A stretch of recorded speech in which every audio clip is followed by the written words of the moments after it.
قرآن مجید کی سورہ فرقان 19ویں پارے میں بھی اس کا کچھ حصہ موجود ہے۔ 19ویں پارے میں اللہ تبارک و تعالیٰ نے آیت نمبر 30 سے کفار کے قرآن مجید کی طرف توجہ نہ کرنے پر آپ صلی اللہ علیہ وسلم کو تسلی ارشاد فرمائی ہے کہ ایسا ہر نبی کے ساتھ ہوا ہے اور ہدایت اللہ تعالیٰ کے ہی اختیار میں۔ پھر آیت نمبر 32 میں کفار کے اس اعتراض کا ذکر ہوا کہ پورا قرآن پاک ایک ہی وقت میں نازل کیوں نہیں ہوا، یہ بھی ان کا اعتراض تھا۔ قرآن نے بتایا کہ آہستہ آہستہ تدریجاً نزول میں حکمت یہ ہے کہ وحی کے تسلسل کے ذریعے نبی کریم علیہ السلام کا اللہ تعالیٰ سے تعلق قائم رہے اور آپ کے دل کو قرار اور سکون نصیب ہوتا رہے۔ آیت نمبر 33 میں کفار کے اس اعتراض کا مسقط جواب دینے کا بیان فرمایا گیا ہے۔ دلائل کے ساتھ اس کا بڑا مسقط، بڑا مدلل اللہ کریم نے جواب ارشاد فرمایا۔ آیت نمبر 35 سے حضرت موسیٰ کا ذکر فرمایا، فرعون کی نافرمانی، قوم نوح، قوم عاد، قوم سمود اور قوم لوط کے تباہ ہونے کا پھر سے یہاں اللہ کریم نے ذکر فرمایا۔ ایک بات یہاں پہ عرض کر دوں، جب سے یہ ذکر شروع ہوا ہے نا ان ساری قوموں کا، تو اشارتاً بہت سارے پاروں میں بار بار ذکر آیا ہے، بار بار ذکر آیا ہے۔ ہمارے ہاں ایک بات 2-3 دفعہ کی جائے تو لوگ کہتے ہیں کہ یہ تو میں نے پہلے بھی سنی۔ قرآن مجید یہ حکمت ارشاد فرماتا ہے کہ جب تک لوگ مان نہ جائیں اور جب تک اس بات سے پوری عبرت نہ حاصل کر لیں، اس بات کا بیان بار بار کرنا بھی غلط نہیں ہوتا، فائدے سے خالی۔ حضرت آدم اور جناب حوا کا ایک واقعہ ہے اور 7 مرتبہ قرآن پاک نے بیان کیا، لیکن مزے کی بات یہ ہے کہ جہاں بھی آپ پڑھیں گے نئی دلچسپی نظر آتی ہے۔ اس لیے حضور نے فرمایا میرا قرآن کبھی پرانا نہیں ہوگا، اسے جب بھی پڑھو گے تمہیں نئی تازگی عطا کرے گا۔ آیت نمبر 45 سے اللہ تعالیٰ نے سائے کے پھیلاؤ اور سمٹاؤ اور نیند کو باعث راحت اور دن کو ذریعہ معاش بنانے کو اپنی نشانی قرار دیا ہے۔ فرمایا یہ جو تمہیں نیند آتی ہے یہ بھی میری نشانیوں میں سے نشانی ہے، یہ بھی میری نشانیوں میں سے، یعنی آپ ذرا سمجھیں اس بات کو، نیند بھی اللہ کی نشانیوں میں سے، یعنی وہ غلبہ کر لیتی ہے آدمی پہ۔ زندہ انسان ہے، کھلی آنکھیں بند ہو جاتی ہیں اور سننے والے کان سننا چھوڑ دیتے ہیں اور انسان اٹھتا بیٹھتا چلتا پھرتا بالکل یکدم لیٹ جاتا ہے۔ تو فرمایا یہ بھی تو دیکھو نا، یہ بھی تمہارے رب کی نشانی ہے کہ تمہارے اوپر اس نے نیند کو تمہارے لیے سکون کا سبب بنایا۔ اللہ تعالیٰ راحت والی نیند عطا فرمائے اور اللہ تعالیٰ غفلت والی نیند سے محفوظ فرمائے۔ آیت نمبر 48 سے بارش کے نظام، آسمان سے پاک پانی کے نزول، اس کے ذریعے بنجر زمین کو زرخیز بنانے، سمندروں میں میٹھے اور نمکین پانی کے الگ الگ جاری ہونے اور دیگر انعامات کا اللہ نے ذکر فرمایا ہے۔ پانی جب آسمان سے اترتا ہے تو میٹھا ہوتا ہے کہ نمکین ہوتا ہے؟ اللہ کی قدرت ہے نا کہ جب وہ دریاؤں سمندروں میں جاتا ہے تو نمکین الگ ملتا ہے، میٹھا الگ ملتا ہے۔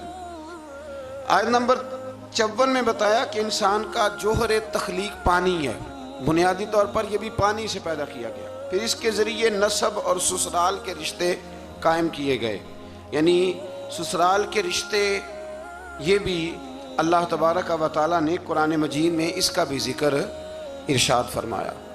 سورۃ الفرقان کے آخری رکوع میں آسمانوں میں برج بنانے، سورج اور چاند کی روشنی اور نظام لیل و نہار کو اللہ تعالیٰ کی قدرت کی دلیل کے طور پہ بیان کیا گیا۔ اس کے بعد اللہ تعالیٰ کے محبوب بندوں کے اعلیٰ صفات کا بیان ہے۔ وَعِبَادُ الرَّحْمَنِ الَّذِينَ يَمْشُونَ عَلَى الْأَرْضِ هَوْنًا، فرمایا رحمان کے بندے زمین پر عاجزی سے چلتے ہیں۔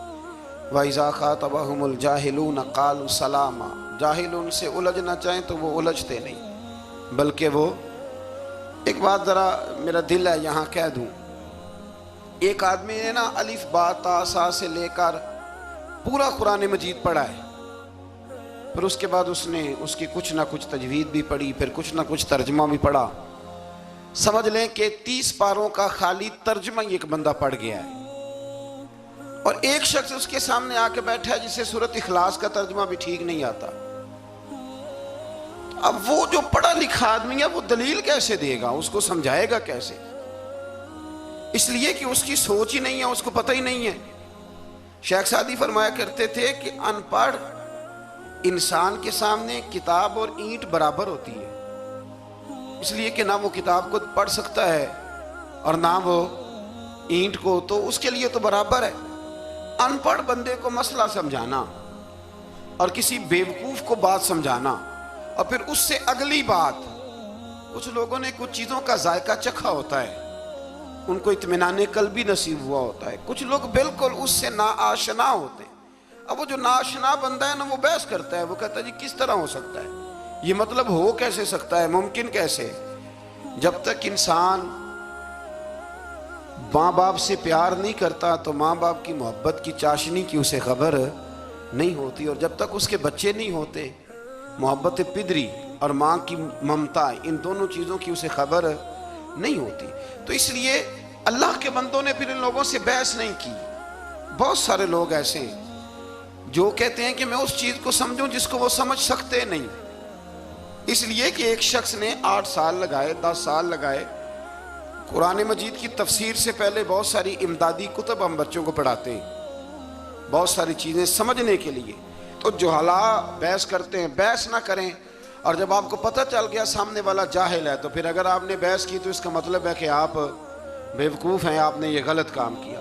تو اللہ کے بندے کبھی بھی جاہل آدمی سے بحث نہیں کرتے. اور آگے فرمایا والذین یبیتون لربہم سجدا وقیاما، فرمایا وہ راتیں اپنے رب کے لیے سجدے اور قیام میں گزارتے ہیں. اور ساری رات عبادت کرنے کے بعد بھی سویرے وہ یہ نہیں کہتے میں عبادت گزار ہوں. والذین یقولون ربنا اصرف عنا عذاب جہنم ان عذابها کان غراما.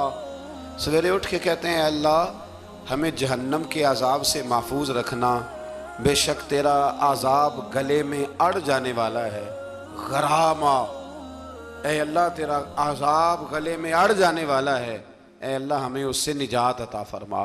یعنی وہ رات ساری عبادت کر کے بھی صبح اپنے رب سے معافی کا سوال ہی کرتے. اللہ اکبر. پھر اس سے آگے سورۃ الشعراء شروع ہوتی ہے. اس سورت کی آیت نمبر 224 میں شعراء کا ذکر ہے، اس لیے اس کا نام شعراء رکھا گیا.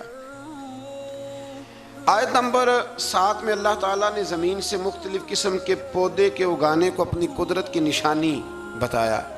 اسی صورت میں ایک بار پھر حضرت موسیٰ علیہ السلام کے فرعون کے پاس جا کے دعوت حق دینے کا ذکر فرمایا. یہ کئی دفعہ سن چکے ہیں نا آپ، قرآن مجید نے پھر بیان فرمایا ہے، پھر بیان فرمایا. یہ تکرار فائدہ مند ہوتی ہے. العلم بالتکرار. ہمارے جو صرف نحو کے اساتذہ ہیں وہ کہتے ہیں کہ تکرار سے علم آتا ہے، یعنی بار بار کسی بات کے بیان کرنے سے وہ بات یاد ہو جاتی ہے. ایک صاحب مجھے کہنے لگے کہ فلانے علامہ صاحب کی تقریریں مجھے یاد ہو گئی ہیں ساری. میں کہا چل 2-3 سنا بچوں، لیکن سنا سکتے. تکرار فائدے مند ہوتی ہے. اگر کام کی چیز کی تکرار ہو تو اس کو بار بار سمجھنا چاہیے. تو فرعون کی طرف حضرت موسیٰ علیہ السلام کے بھیجنے کا یہاں اللہ نے ذکر فرمایا. بشری تقاضے کے تحت موسیٰ علیہ السلام کے خدشات کا ذکر ہے. فرعون کی طرف سے موسیٰ کی تربیت کے احسان جتانے کا بھی ذکر ہے. پیچھے آپ پڑھ رہے ہیں نا کہ حضرت موسیٰ اسی کے گھر میں پلے تھے، تو وہ کہے گا کہ میں نے پالا ہے تو آپ مجھے تبلیغ کرنے آ گئے. فرعون نے دعوت توحید کے جواب میں کہا کہ رب العالمین کون ہے؟ انہوں نے فرمایا وہ آسمانوں اور زمینوں، مشارق اور مغارب اور تمہارا اور تمہارے آباء و اجداد کا رب ہے. اس مقام پر بھی ایک بار پھر جادوگروں کے مقابلے میں موسیٰ علیہ السلام کے معجزات، خاص طور پر وہ جو آپ کا عصا اژدہا بن گیا تھا نا اور پھر وہ غالب آ گیا تھا، اس کے آنے کا پھر ایک دفعہ اللہ نے ذکر فرمایا. پھر جادوگروں کے ایمان لانے اور فرعون کی طرف سے قید میں ڈالنے، ہاتھ پاؤں کو مخالف سمت میں کاٹنے اور سولی پر چڑھانے کی دھمکی کا بھی ذکر ہے. پھر اس بات کا بیان ہے کہ موسیٰ علیہ السلام بنی اسرائیل کو لے کر گئے. سامنے سمندر تھا، پیچھے فرعون تھا اور اس کے پیروکاروں کا تعاقب بھی تھا. اللہ کے حکم سے موسیٰ علیہ السلام کی لاٹھی کی ضرب سے سمندر بھی پھٹ گیا. بنی اسرائیل کے رستہ بنا، وہ سلامتی کے ساتھ سمندر پار چلے گئے. فرعون اپنے لاؤ لشکر سمیت سمندر میں غرق ہو گیا. یا مفسرین نے ایک اور بات چھیڑی ہے حضرت موسیٰ علیہ السلام ڈنڈا پھینکتے ہیں، وہ اژدہا بن جاتا ہے، اور سارے جو ان کے بڑے بڑے سام تھے جادوگروں کے وہ کھا جاتا ہے۔ حضرت موسیٰ علیہ السلام ڈنڈا مارتے ہیں، پتھر سے پانی نکل آتا ہے۔ حضرت موسیٰ وہی ڈنڈا مارتے ہیں تو سمندر سے 12 رستے بن جاتے ہیں۔ تو یہ ڈنڈا فرعون کو کیوں نہیں مارا انہوں نے؟ یہ ڈنڈا فرعون کو کیوں نہیں مارا؟ یہ مفسرین نے بحث چھیڑی ہے۔ اللہ نے انہیں طاقت دی ہے نا، اور وہ جہاں جہاں چاہتے ہیں ان کا وہ عصا مبارک کام آتا ہے، تو ایک مارتے اس کو بھی کام ختم ہو جاتا۔ تو پھر سمجھ لیں کہ اللہ نبی کو جو معجزہ دیتا ہے تو حکم دیتا ہے کہ یہ آپ نے استعمال بھی میرے حکم سے ہی کرنا ہے۔ ولی کو جو کرامت دیتا ہے تو فرماتا ہے یہ استعمال بھی آپ نے میرے حکم سے کرنی ہے۔ اس لیے پیچھے آپ پڑھ آئے ہیں کہ اللہ فرماتا ہے کہ ہم کافروں کے مطالبے پہ عذاب نہیں نازل کریں گے۔ کہتے ہیں جتنا ہی کامل ہے تو پھر دکھائے نا کچھ ہے۔ تو یہ تو بولی میں آپ کو سنا آیا ہوں، یہ تو کفر کی بولی ہے۔ تو ابو جہل کہتا تھا پھر لائیے عذاب، لائیے ہمارے اوپر عذاب جس کی آپ بات کرتے تھے۔ تو یہ تو بولی بڑی غلط ہے کہ کوئی شے ہے تو دکھاؤ، یہ تو بات بڑی دور جاتی ہے۔ اللہ ہدایت کا نور عطا فرمائے۔ آیت نمبر 69 سے پھر ایک بار حضرت ابراہیم کا ذکر ہے۔ سبحان اللہ، کیسے پیارے نبی ہیں اللہ کے، بار بار رب کریم ان کی شانوں کا بیان فرماتا ہے۔ وہ اپنی قوم کو بتوں کی بے بسی کی جانب متوجہ کرتے تھے۔ پھر ابراہیم علیہ السلام اللہ تعالیٰ کی نعمتوں کا اعتراف کرتے ہوئے فرماتے اللہ نے مجھے پیدا کیا ہے، وہی ہدایت دینے والا ہے، وہی مجھے کھلاتا ہے، وہی پلاتا ہے، جب بیمار ہوتا ہوں تو وہی مجھے، اللہ اکبر، کئی دفعہ ایک ہی ڈاکٹر سے دوائی لیتے ہیں تو آرام آ جاتا ہے، پھر دوبارہ اسی سے لیتے ہیں تو آرام۔ اس کا مطلب ہے کہ حضرت ابراہیم فرماتے ہیں کہ شفا بھی میرا اللہ ہی مجھے دیتا ہے۔ پھر فرمایا وہی میری روح قبض کرے گا اور آخرت میں دوبارہ پیدا کرے گا، مجھے یقین ہے قیامت کے دن میری خطاؤں کو بھی معاف فرمائے گا۔ ابراہیم فرما رہے ہیں اللہ کے نبی، انہوں نے کون سی خطائیں کی تھی جی؟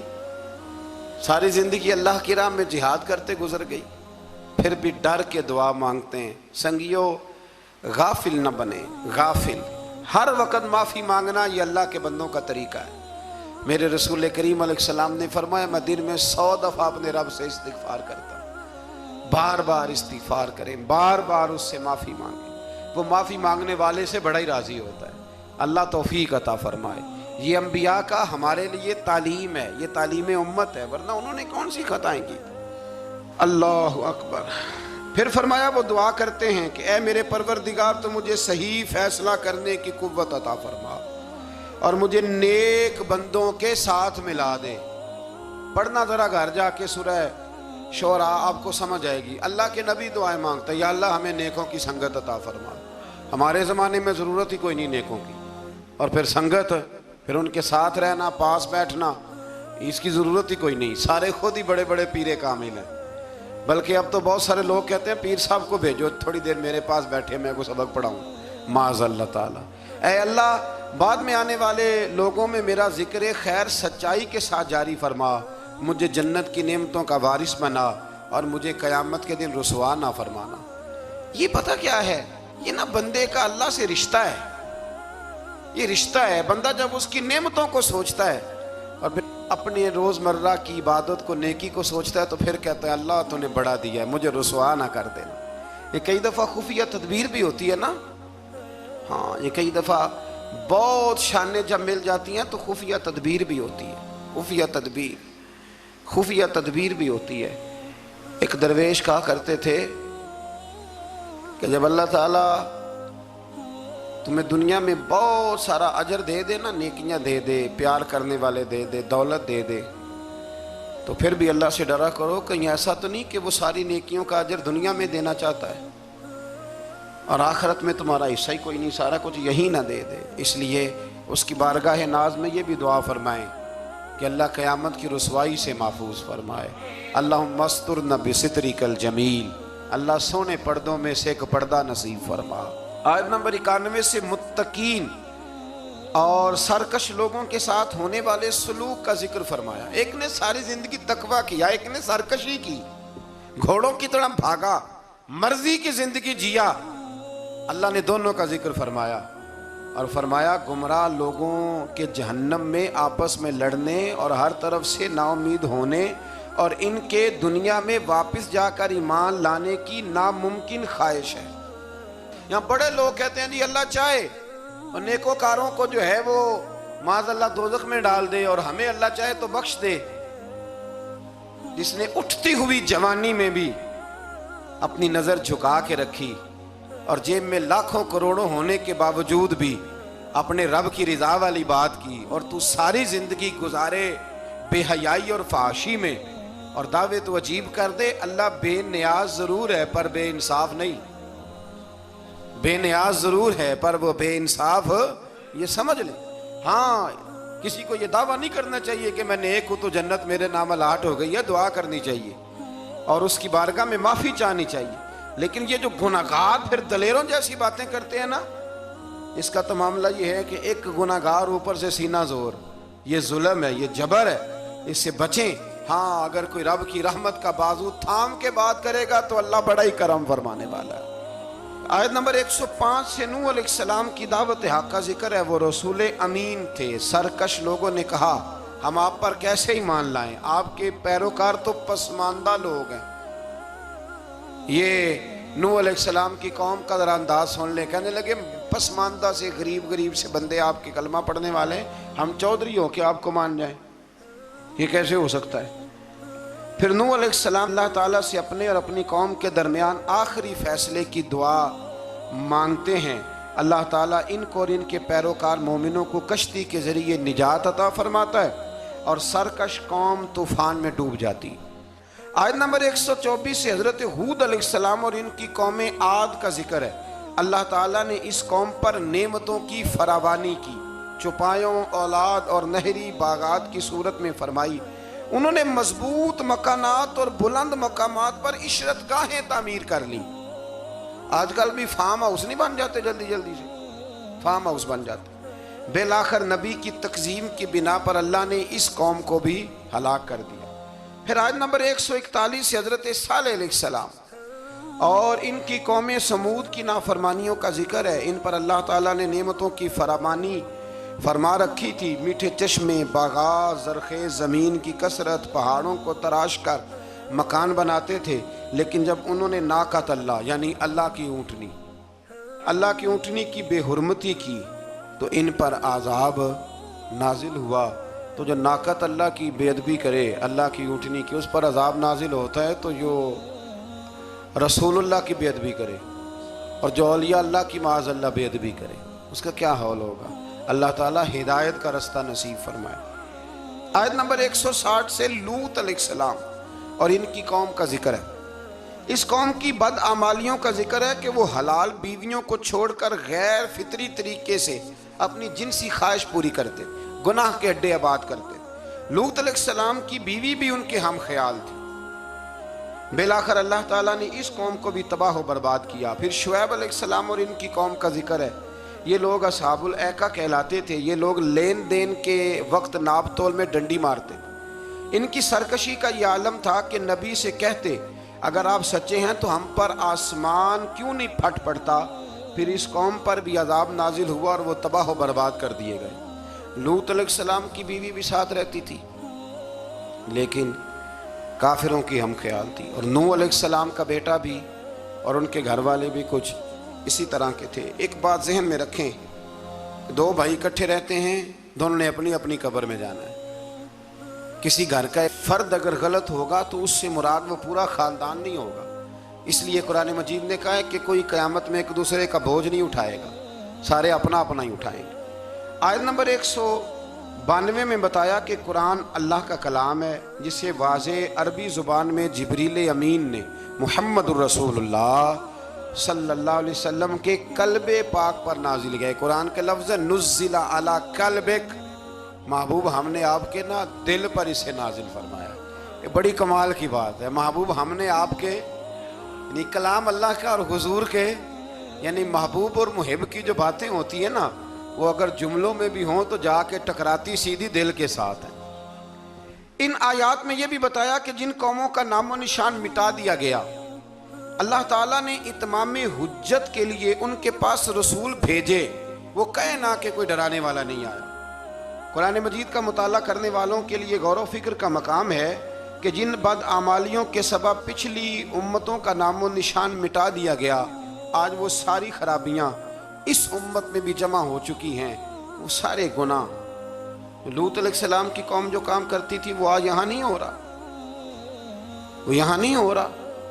اللہ تبارک و تعالیٰ معاف فرمائے۔ لوگ سمجھتے ہیں کہ شاید رب کریم مسجدوں میں تو دیکھتا ہے، معاذ اللہ تو ہوٹلوں کے بند کمروں میں وہ نہیں دیکھتا، اور ہماری خوابگاہوں میں اور فارم ہاؤس میں اور وہ دور دراز دیہاتوں میں جو ہم نے کوٹھیاں تعمیر کی ہیں اس کے اندر جو ہم گل غبارے کرتے ہیں تو انہیں نہیں دیکھتا۔ وہ سارے کام جو لوط علیہ السلام کی قوم کرتی تھی، جو نوح علیہ السلام کی قوم کرتی تھی، وہی مذاق جو حضرت نوح کی قوم کرتی تھی نا، کہ یہ چند ماڑے ماڑے لوگ آپ کے ساتھ ہیں۔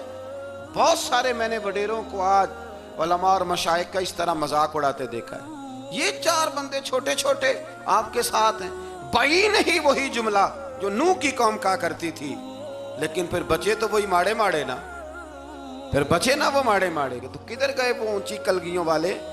انسان جب بات کرتا ہے تو بغیر سوچے سمجھے کرتا ہے۔ لوط علیہ السلام کی قوم کی خرابیاں، پھر حضرت نوح کی قوم کی خرابیاں، پھر حضرت شعیب کی قوم اگر ناپ تول میں ڈنڈی مارتی تھی تو آج کیا کچھ نہیں ہوتا، دوائیوں تک میں ملاوٹ ہوتی۔ بس ایک ہی بات ہے، چہرے اس لیے نہیں بدلتے کہ اس زمین پر گنبد خضرا موجود ہے، رسول اللہ صلی اللہ علیہ وسلم کا ساتھ موجود ہے۔ بس اللہ تعالی ہمیں رسول پاک کی نسبت کاملہ عطا فرمائے۔ آیت نمبر 218 میں فرمایا کہ اے رسول مکرم صلی اللہ علیہ وسلم، اللہ تعالیٰ عبادت کے وقت آپ کے قیام اور عبادت گزاروں کے درمیان آپ کے سجدوں کو دیکھ رہا ہوتا ہے۔ محبوب تیرے سجدے مجھے بڑے ہی پیارے ہیں۔ جب تو صفوں کے بیچ نمازیں پڑھتا ہے نا تو میں وہاں تجھے دیکھتا رہتا ہوں۔ جب انسان سجدہ کرتا ہے تو رب بڑا ہی راضی ہوتا ہے۔ اس لیے حضور نے فرمایا جب تم ایک سجدہ کرتے ہو تو اللہ کی بارگاہ میں تمہارا ایک درجہ بلند کر دیا جاتا ہے۔ جتنے دن باقی رہ گئے ہیں نا، اللہ تعالی ہمیں کثرت سے سجدے کرنے کی توفیق عطا فرمائے۔ رمضان کے دن نہیں کہہ رہا، زندگی کے دن کہہ رہا ہوں۔ جتنی زندگی باقی ہے اللہ تعالیٰ کثرت سے سجدے کرنے کی۔ حضرت ابو فاطمہ رضی اللہ تعالیٰ عنہ فرماتے ہیں کہ حضور نے مجھ سے فرمایا تھا، ابو فاطمہ جنت میں مجھ سے ملنا چاہتے ہو؟ میں نے کہا حضور ہاں۔ فرمایا پھر سجدے زیادہ کر کے آنا، سجدوں کی دولت تمہارے پاس زیادہ ہونی چاہیے۔ پھر آگے شروع ہوتی ہے سورہ نمل۔ نمل کہتے ہیں چیونٹی کو، یہ چیونٹی کے نام پر اللہ نے سورت رکھ دی۔ پیچھے میں آپ کو بہت ساری سورتوں کے نام یاد کرا آیا ہوں، ایک سورہ نحل بھی ہم نے پڑھی تھی۔ تو اللہ تبارک و تعالیٰ نے اس سورت میں قرآن کریم کی حقانیت، مومنین کی صفات، مختلف انبیاء کے احوال، اللہ تعالیٰ کی توحید پر دلائل، قیامت کی ہولناکیاں اور حیات بعد الموت کا ذکر فرمایا۔ اس سورت کی ابتدائی آیات میں ایک بار پھر حضرت موسیٰ علیہ السلام کے احوال اور معجزات کا بیان ہے۔ آیت نمبر 16 سے سلیمان علیہ السلام کا ذکر ہے۔ وہ داؤد علیہ السلام کے وارث تھے، بیٹے تھے، اور انہیں پرندوں کی بولیاں سکھائی گئیں۔ جنات اور انسانوں کے لشکر کا ایک فوجی ڈسپلن کے ساتھ ان کے پاس حاضر رہتے تھے۔ وہ جو ان کا لشکر تھا نا، اس میں انسان بھی تھے، جن بھی تھے، اور اس کے اندر پرندے بھی تھے۔ ان کا لشکر تھا، وہ ہمیشہ ان کے پاس رہتے تھے۔ حضرت سلیمان علیہ السلام گزر رہے تھے تو ایک مقام سے آپ گزرے جہاں چیونٹیاں بڑی کثرت کے ساتھ تھیں۔ تو ایک چیونٹی جو ان چیونٹیوں کی سردار تھی، ان چیونٹیوں کی بڑی تھی، اور مفسرین کرام نے یہ بھی لکھا ہے کہ وہ تھی بھی ایک آنکھ اس کی کوئی نہیں تھی، ایک ٹانگ اس کی کوئی نہیں تھی، لیکن اس حال میں بھی وہ چیونٹی جو تھی وہ چیونٹیوں کی قیادت کر رہی تھی۔ تو حضرت سیدنا سلیمان علیہ السلام کا لشکر جب وہاں سے گزرا تو وہ کہنے لگی یا ایھا النمل ادخلوا مساکنکم، کہنے لگی چیونٹیوں اپنے بلوں میں گھس جاؤ، کہیں ایسا نہ ہو کہ سلیمان علیہ السلام کا لشکر بے دہانی میں، سلیمان کا لشکر توجہ نہ کرے اور تمہیں پاؤں کے نیچے مسل دے، لہذا اس طرح کرو کہ تم اپنے اپنے بلوں میں گھس جاؤ۔ حضرت سلیمان ابھی 3 میل دور تھے، تمام مفسرین نے لکھا ہے 3 میل دور تھے، تو وہاں سے چیونٹی بول لی تو قرآن کہتا ہے کہ حضرت سلیمان اس کی بات سن کے ہنس پڑے۔ فتبسم ضاحکا، آپ اس کی بات سن کے ہنس پڑے کہ دیکھو یہ چونٹی کیا کہہ رہی ہے۔ ذرا غور کرنا بات پر کہ حضرت سلیمان 3 میل دور فاصلے پر چونٹی کی بات بھی سن لیتے۔ مولوی نے قرآن کی آیت پکی یاد کر لی، انا بشر مثلکم، کہتا ہے حضور نے کہا میں تمہاری طرح کا بشر ہوں، نبی ہماری طرح ہوتے ہیں جی، تو وہ تو 3 میل دور چونٹی کی آواز سن لیتے تھے، اس کے کان میں چونٹی رکھو بلا، اسے کہو کہ بتا بلا کیا کہتی ہے، کچھ بتائے گا پھر دوڑ لگا دے گا شاید، کان میں رکھو اس کو کہو بتا چونٹی کیا کہتی۔ اور اگر یہ لفظ نہ ہوتے قرآن کے کہ جب انہوں نے سنا تو ہنس پڑے، یہ جملے نہ ہوتے تو شاید اس کو بھی نہ مانتے، لیکن حضرت سلیمان نے سنی چونٹی کی بات، اور اب اگلی بات کہنے لگا ہوں، بڑے خوبصورت لفظ لکھے ہیں مفسرین نے، فرماتے ہیں دیکھو ایک چونٹی نے ایک جملہ بول کے، ایک چونٹی نے ایک جملہ بول کے اپنے قبیلے کی خیر خواہی کی تو رب نے اس کا جملہ بھی قرآن میں بیان فرما دیا۔ تو جو ساری زندگی لوگوں کو جملے بول بول کے کہے رب رسول کی طرف آ جاؤ، تو اللہ قیامت میں اس کی بات کو قائم نہیں فرمائے گا۔ جو بھی کسی کی خیر خواہی کرے وہ ایک جملہ بول کے کرے، اور ہو بھی چونٹی، تو اگر اللہ اس کا ذکر قرآن میں باقی رکھتا ہے تو میں اور آپ اگر کسی کی خیر خواہی کریں گے تو انشاءاللہ ذکر باقی رہے گا۔ شرط یہ ہے کہ کریں خیر خواہی، خیر خواہی کرو کسی کی، ایک جملہ بول کے بھی کرو، چونٹی بھی ہو تو اللہ قرآن میں ذکر باقی فرما دیتا ہے۔ تو اللہ تبارک و تعالیٰ نے اس بات کا ذکر قرآن مجید میں فرمایا، اس پر کئی کچھ لکھا ہے۔ اسی طرح سے ایک بات اور لکھی ہے ہمارے مفسرین نے کہ حضرت سلیمان ایک دن اسی طرح نکلے، قحط پڑ گیا تھا، بارش نہیں ہوتی تھی، تو حضرت سلیمان باہر میدان میں نکلے دعا کرنے کے لیے، خشک سالی تھی، تو جب آپ گئے تو ایک چونٹی اپنے پر پھیلا کے دعا مانگ رہی تھی، تو رب کریم نے فرمایا سلیمان آپ واپس چلے جائیں، بارش آ جائے گی پر آئے گی چونٹی کی دعا پہ۔ تو حضرت سلیمان نے عرض کی مولا میں بھی تو اتنا لشکر لے کے آیا ہوں نا، تو چلو ہمیں بھی دعا کر لینے دے، تو چونٹی کی دعا پہ برسا دینا پر دعا کر لینے دے۔ فرمایا نہیں آپ واپس جائیں، دعا نہ مانگے۔ یا اللہ کیوں؟ فرمایا چونٹی کا دل ٹوٹ جائے گا، وہ تو کہے گی کہ یہ سلیمان کی لشکر دعا پہ پھر بارش آئی ہے، تو آپ نہ کریں تاکہ اس کے دل میں یہ بات رہے کہ نہیں میرے رب نے میری دعا پہ بارش فرمائی۔ آپ جائیں، آج بارش آئے گی پر آئے گی چونٹی کی دعا پہ۔ تو جو چونٹی بارش کی دعا کرے قوم کے لیے، اللہ اگر اس کا ذکر قائم رکھتا ہے تو جو اپنی قوم کے لیے ہدایت کی دعا کرے، اور کبھی کبھی گردن جھکا کے دیکھا کرو کہ دل میں رسول اللہ کی امت کا درد کتنا ہے۔ اگر کہیں حضور کی امت کا درد ہے تو پھر انشاءاللہ ذکر قیامت تک باقی رہے گا، پھر انشاءاللہ قیامت تک آنے والی نسلیں بھی آپ کا ذکر کریں گی اگر حضور کی امت کا درد سینے میں موجود ہے۔ اسی طرح سے پھر حضرت سلیمان کے لشکر میں نا ایک ہدہد نامی پرندہ بھی تھا، لشکر کا کارکن تھا پرندہ، ہدہد غائب تھا۔ تو حضرت سلیمان کہنے لگا کدھر گیا وہ ہدہد؟ نظر نہ آ جایا سخت سزا دوں گا، یہاں تو کوئی اچھی خبر لائے گا، چونکہ وہ ہدہد پرندہ جاتا تھا تو خبریں لا کے دیتا تھا، ورنہ سزا دوں گا۔ اتنی دیر میں ہدہد بھی آ گیا۔ یہ پرندے جو کارکن ہوتے ہیں بڑے سیانے ہوتے ہیں، کبھی بندہ ناراض ہو تو صحیح خبریں لے آتے ہیں، تو صحیح خبر لے کے آ گیا۔ آتے ہی آ کے بیٹھا تو اس نے حضرت سلیمان علیہ السلام نے کہا کہاں تھے؟ عرض کرنے لگا حضور میں ملک سبا گیا تھا، وہاں ایک عورت حکمرانی کرتی ہے، اس کا نام بلقیس ہے، بہت بڑے تخت پہ بیٹھتی ہے، 80 گز اس کا تخت لمبا ہے، 40 گز چوڑا ہے، اور شاید 80 مان کے 80 ٹن اس کا وزن ہے۔ تو حضور وہ سورج کو پوچھتے ہیں، حضرت سلیمان نے فوراً خط لکھا، فرمایا جا کے اسے میرا خط دے دو کہ یہاں تو کلمہ پڑھ کے ہماری فرما بردار بن جائے، ورنہ تیار ہو جائے، جو اللہ کے غیر کو پوچھتے ہیں ہم ان کے خلاف جنگ کریں گے۔ وہ جب لے کے گئے نا خط، یہ حدود گیا تو وہ میٹنگ کر رہی تھی، اس کے وزیر مشیر سارے بیٹھے تھے، اس نے جا کے خط پھینک دیا ملکہ بلقیس کی جھولی میں، اس نے خط پڑھا تو ڈر گئی، وزیروں کو بلایا۔ حضرت سلیمان، قرآن کہتا ہے حضرت سلیمان نے کہا تھا خط پھینک کے نا تو سائیڈ پہ ہو کے سننا وہ کیا کہتے ہیں۔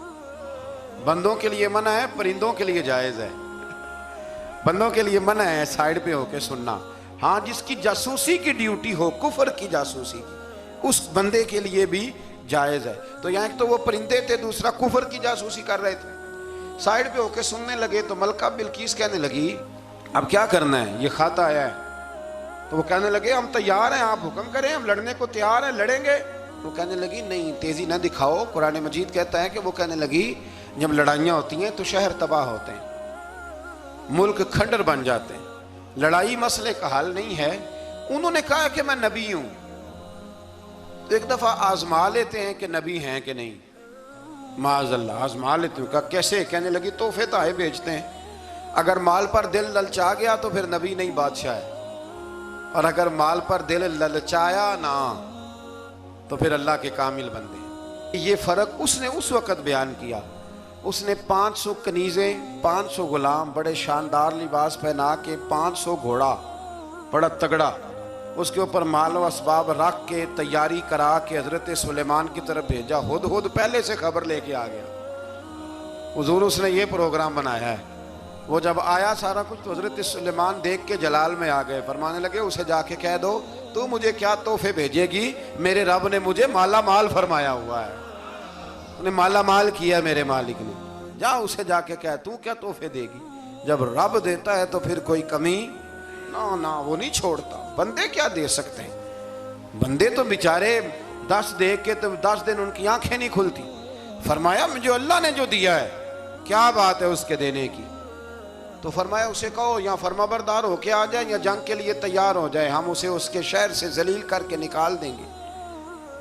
اس نے جا کے جب پیغام دیا تو اور ان لوگوں نے بھی آ کے بتایا کہ وہاں تو ہم عجیب منظر دیکھ کے آئے ہیں کہ جانور بھی ہاتھ باندھے کھڑے ہیں، وہاں تو جنات، سرکش جنات کھڑے ہیں۔ وہ بادشاہ نہیں، وہ نبی ہیں، وہ جو 500 غلام اور 500 کنیزیں گئی تھی، حوال سنایا آ کے۔ تو ملکہ بلقیس نے پھر خط لکھا کہ میں فرما بردار ہو کے آ رہی ہوں۔ معنی کیا ہے؟ میں کلمہ پڑھنے کے لیے آ رہی ہوں۔ تو حضرت سلیمان نے کہا بھئی اب اس طرح کرو، ذرا فرش بچھاؤ۔ انہوں نے فرش بچھایا، اس طرح کا کہ اوپر فرش تھا، نیچے مچھلیاں تیر رہی، لگ رہا تھا دریا ہے۔ ڈیوٹی لگا دی، جنات نے بچھا دیا۔ ادھر حضرت سیدنا سلیمان فرمانے لگے اب چونکہ مان کے آ رہی ہے تو اسے اپنی نبوت کی علامتیں بھی دکھانی ہیں۔ اس نے تخت بڑا شاندار بنوایا تھا، اور خواتین میں جو عادتیں خواتین والی ہوتی ہیں وہ جاتی نہیں۔ وہ 7 کمروں میں پیچھے اپنا تخت رکھ کے تو 7 دروازے بند کر کے آئی۔ اس زمانے میں ایک رواج تھا، وہ زلیخا نے بھی 7 دروازے مکفل کے ایک رواج تھا، ایک کمرہ، پھر کمرے کے پیچھے کمرہ، پھر اس کے پیچھے کمرہ، پھر اس کے پیچھے کمرہ، اور اس کو بڑے موٹے تالے لگائے جاتے تھے۔ اور فلسفہ یہ تھا کہ ایک تالا توڑے گا کوئی تو جب تک سپاہی آ جائیں گے، اور اگر اس کے توڑنے تک نہ آئے تو دوسرے کے توڑنے تک آ جائیں گے، اور اس کے توڑنے تک نہ آئے تو 7ویں تک تو آئے جائیں گے۔ یہ ان لوگوں کا نفسیاتی معاملہ تھا، سوچ تھی۔ 7 کمروں میں مکفل کر کے وہ نکلی تو حضرت سلیمان علیہ السلام کہنے لگے بھئی مجھے اس کا تخت چاہیے اس کے آنے سے پہلے۔ اس کے آنے سے اس واقعے کی کیا ضرورت تھی قرآن پاک میں؟ یہ کیا حاجت تھی یہ تخت والی ساری بات قرآن نے کیوں بیان کی؟ پوچھیں آپ اپنے دل سے بھی اور انکار کرنے والے منکرین سے بھی، اس کی کیا ضرورت تھی؟ وہ جو کہتے ہیں جی ولی کی کرامت کی کیا ضرورت ہے، سیدھی سیدھی نماز پڑھو، روزہ رکھو، حج کرو، زکوٰۃ دو، تو پوچھو ان سے ایک سورت نمل کے اندر اس ساری تفصیل کی کیا ضرورت تھی؟ ختم ہو گئی جب وہ کلمہ جو پڑھ رہی ہے، تو پھر اس سارے واقعے کو رب کیوں بیان فرماتا ہے؟ حضرت سیدنا سلیمان فرمانے لگے تخت چاہیے، اور چاہیے اس کے آنے سے پہلے۔ قال عفریت من الجن، جنوں میں سے ایک بہت بڑا جن بولا، کہنے لگا حضور آپ کا یہ تخت برخاست ہونے سے پہلے لے آؤں گا۔ یہ جو آپ میٹنگ کر رہے ہیں نا، یا آپ فیصلے ختم، کچھ نے لکھا صبح سے شام تک میٹنگ ہوتی ہے اور اس کو آنے میں پتہ نہیں کتنے دن لگیں گے، تو میں یہ برخاست ہونے سے پہلے، اور کچھ نے کہہ دیا آپ شرط کیوں لگاتے ہیں کہ صبح سے شام تک ہوتی؟ اس جن نے کہا دیا آپ 10 منٹ میں فارغ ہو جائیں، آپ فارغ ہوں گے تو تخت آ جائے گا۔ مفسرین نے لکھا ہے کہ جب قرآن کہتا ہے کہ اس نے کہا کہ آپ کے فارغ ہونے سے پہلے، اس کا مطلب ہے کہ جب آپ اٹھیں گے، یہ جگہ خالی کر دیں گے تو تخت یہاں کیویں ہزاروں میل کا فاصلہ ہے، آ جائے گا۔ پر ہوائی جہاز پہ کارگو کرا کے جی DHL کے ذریعے کیسے آئے گا؟ وہ آئے گا تو بس آئے گا تو حضرت سلیمان کی تو بادشاہت تھی نا زمانے پہ. فرمانے لگے نہیں نہیں تو لیٹ ہے، تو لیٹ ہے، تو ہمیں جانتا ہی نہیں ہے. تو سٹ تے پکھڑا کوار گندل اسی اور بھی بوٹیاں جاننے ہاں، یہ تو لیٹ ہے، ابھی ہماری طاقت اس سے زیادہ ہے. بڑی کمال بات لکھی ہے لکھنے والوں نے. ایک مفسر نے لکھا ہے کہ ابھی حضرت سلیمان نے غلاموں سے منگوایا ہے، اپنی بات کوئی نہیں کی. یہ حال ہے ان کے غلاموں کا، تو سردار کا عالم کیا ہوگا؟ حضرت سلیمان کہنے لگے بھی جلدی جائیے. قال الذی عنده علم من الکتاب انا آتیک بہ قبل ان یرتد الیک طرفک. تو اٹھا ان میں سے وہ جس کے پاس کتاب میں سے علم تھا، ساری کتاب کا بھی نہیں، علم من الکتاب، کتاب. وہ اٹھے جن کے پاس کتاب میں سے علم تھا، تو وہ اٹھ کے کہنے لگے حضور میں لے آؤں گا. کب؟ آپ کے آنکھ جھپکنے سے. آنکھ جھپکنے سے. بندہ تھا جن تھا؟ جن کی تو بات مانی نہیں انہوں نے. کیا کہا؟ آنکھ جھپکنے سے. میں آنکھ جھپکنے سے پہلے لے آؤں گا. تو حضرت سلیمان کہنے لگے تو ٹھیک ہے چل لا پھر، لا پھر. آنکھ جھپکنے سے. بڑے ہی نادان نہیں، پھر غصہ نہیں آتا ان پہ، پھر غصہ نہیں آتا. میرے شیخ کامل مرشد اکمل شیخ بحر و بار حضور غوث پاک جیلانی، حضرت غوث اعظم یوں کر کے شاگردوں کو مریدوں کو سبق پڑھا رہے تھے، پڑھاتے پڑھاتے ہاتھ آگے کیا، اور جب ہاتھ واپس آیا تو بھیگ گیا تھا سارا. تو شاگرد کہنے لگے حضور یہ کیا ہے؟ فرمایا تمہیں نہیں سمجھ آئے گی، چھوڑو تمہارے والی بات نہیں. خاصاں دی گلاما آگے نہیں مناسب کرنی، رہنے دو تم. کچھ وقت گزرا تو کچھ لوگ آ گئے، ابھی کلاس ختم نہیں ہوئی تھی، کپڑے بھیگے ہوئے ہو. وہ شاگرد پہلے ہی منتظر تھے. کہا تمہیں کیا ہوا؟ کہنے لگے دریا میں جا رہے تھے، اچانک ہچکولیں آنے لگے. تو ہم نے کوئی کسی بے عمل کا بازو تو نہیں نہ تھاما، ہم غوث اعظم کے ماننے والے ہیں. تو دریا میں کہا یا شیخ عبد القادر جیلانی شیئا للہ، اللہ کے راستے میں مدد کرو. تو کہنے لگے بس ایک ہاتھ ہی آیا ہے، اور یوں کشتی کھینچ کے باہر نکالی ہے. تو اب وہ شاگرد سارے چپ کر گئے، کہنے لگے جواب کیوں نہیں دیتے؟ انہوں نے کہا تم نے ہاتھ دیکھا ہے پہنچتا ہوا، اور ہم نے ہاتھ دیکھا یہاں سے جاتا ہوا. تم نے پہنچتا ہوا دیکھا ہے، تو ہم نے حضرت بہاؤالحق نقشبند بخاری، ان کی ایک مریدنی تھی، اوپر چبارے پہ کسی نے اس کی عزت پہ ہاتھ ڈالا، چبارے پہ اوپر والی منزل پہ. اس مریدنی نے اپنی عزت بچانے کے لیے چھلانگ لگا دی. جب وہ نیچے گر رہی تھی تو حضرت بہاؤالحق نقشبند بخاری پہنچ گئے. نیچے کوئی ایسا بندوبست کر دیا، کوئی چارپائی بچھا دی، کوئی ایسا جس پہ وہ آ کے آرام سے گری اور بچ گئی. حضرت صاحب کی طرف دیکھ کے کہنے لگی حضور آپ کب آئے؟ فرمانے لگے پتر جب تو چبارے سے چلی تھی تب میں بخارے سے چلا تھا. جب تو چبارے سے چلی تھی نا تب میں بخارے سے چلا تھا، اور تیرے نیچے آنے تک میں بھی پہنچ گیا ہوں. میں بھی مالیدہ کم راکھی کرنا، پھل کچے ہون یا پکے، اے پیر مریداں دے سر تے ہی رہندا ہے. اے جھوٹے ہون یا سچے، یہ پکی غلامی کریں یا کچی کریں، پیر کی بھی مجبوری ہوتی ہے. کیا کریں؟ پیر مریداں دے سر تے ہی رہندا ہے. اے جھوٹے ہون یا سچے، کیا کیا جا سکتا ہے؟ لیکن نا نافرمان بیٹے کا بھی تو جائیداد میں حصہ ہوتا ہے نا.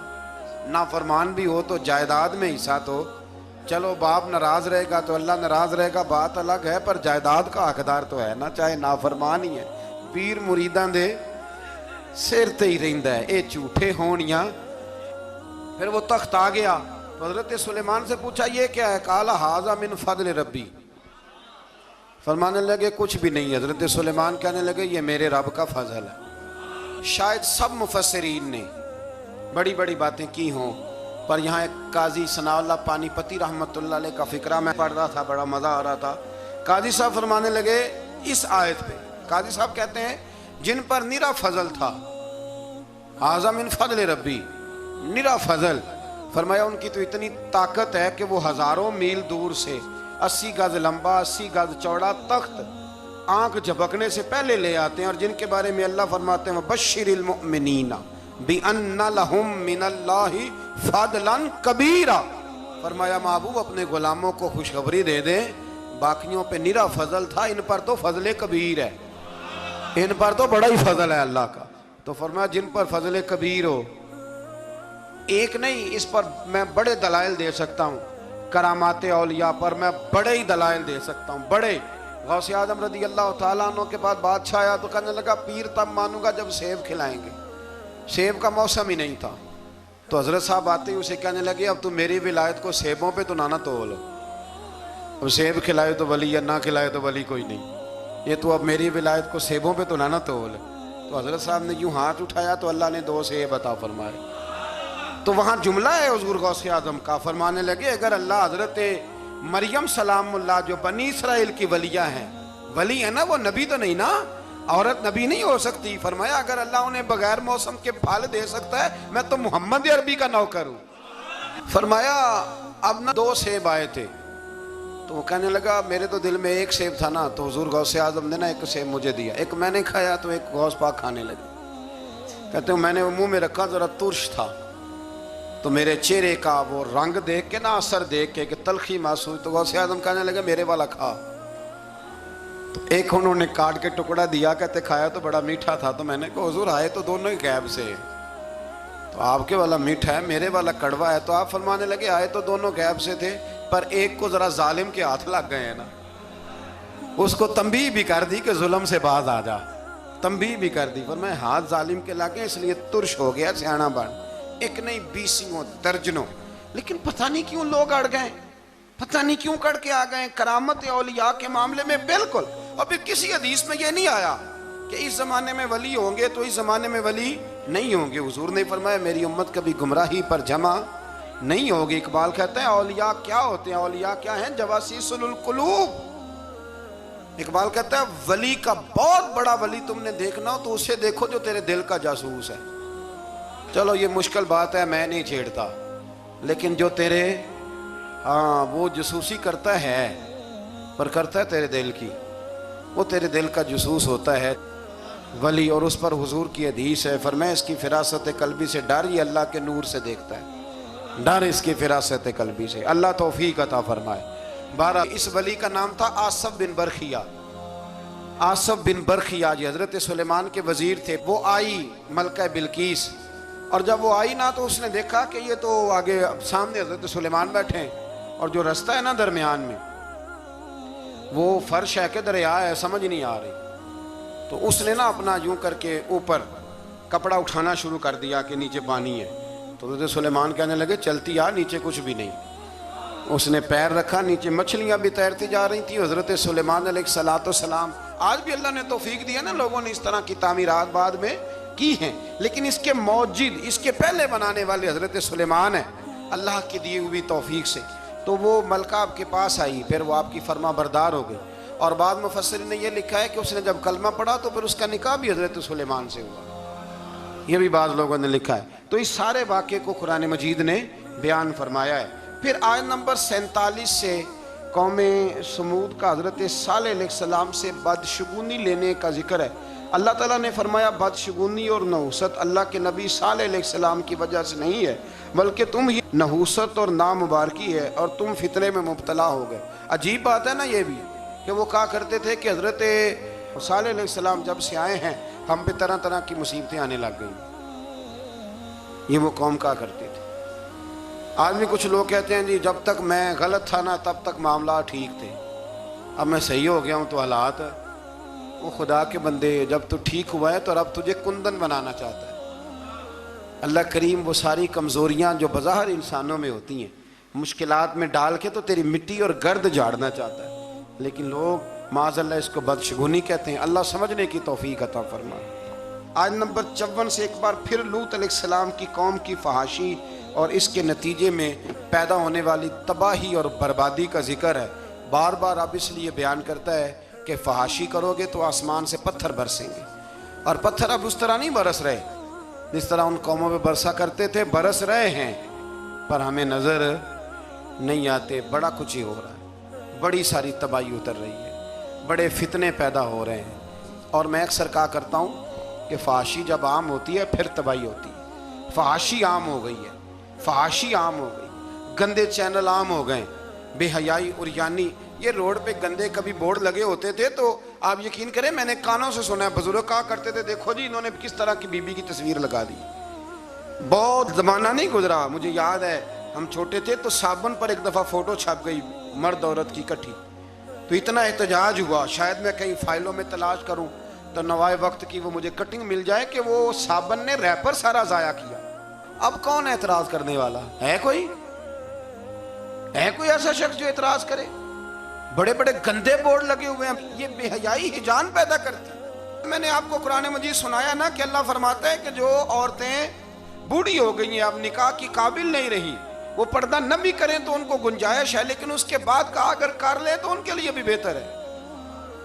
تو جب بے حیائی اور فحاشی اور یعنی عام ہوتی ہے تو پھر یہ حال ہوتا ہے کہ نوجوانوں کے جذبات میں ہجان پیدا ہوتا ہے، بچیوں کے جذبات میں ہجان پیدا ہوتا ہے۔ اسلام گناہ سے نہیں منع کرتا، گناہ کے طریقوں سے بھی منع کرتا ہے۔ میں کہا کرتا ہوں کہ نوجوانوں کی ہر وقت نگرانی کی ضرورت ہوتی ہے، ہر وقت۔ یہ چڑھتی ہوئی جوانی سیلاب ہوتی ہے، یہ اگر کسی طرف بہہ جائے تو تباہی اتر جاتی ہے، خرابی ہو جاتی ہے۔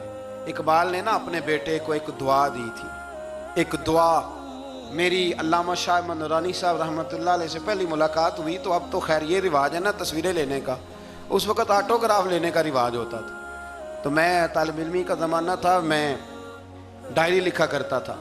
اس سے پہلے بھی مجھے حضرت ایک دفعہ یہ شعر میں پڑھ چکا تھا، سن چکا تھا، تو میں نے ان کے سامنے نا یہ کیا آگے کچھ آٹوگراف کے لیے، تو انہوں نے مجھے یہ اقبال کا شعر لکھ کے دیا: حیا باقی نہیں ہے زمانے کی آنکھ میں، خدا کرے کہ رہے تیری جوانی بے داغ، خدا کرے کہ رہے تیری۔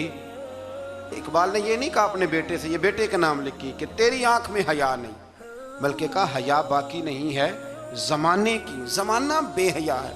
تو دعا ہے کہ ہمارے بچوں کی جوانیاں، اور ایک دفعہ دھبا لگ جاتا ہے نا جب، تو پھر شیطان ایک دفعہ رستہ دکھاتا ہے تو پھر مائل کرتا ہے، اور پھر جو دوسری تباہی ہے شادیوں کے لیٹ ہونے کی، وہ اس سے بڑی قباحت ہے۔ کل بھی میں نے کہا تھا، آج پھر کہتا ہوں، خدا را اس پر نظر ثانی کریں۔ شریعت ہمیں بڑی آسان دی ہے، نہ سونا ٹھنڈا میٹھا اور پیارا دین اللہ نے ہمیں دیا ہے، جو اگر ہم عمل کریں تو کتنا ہمارے لیے آسان ہے۔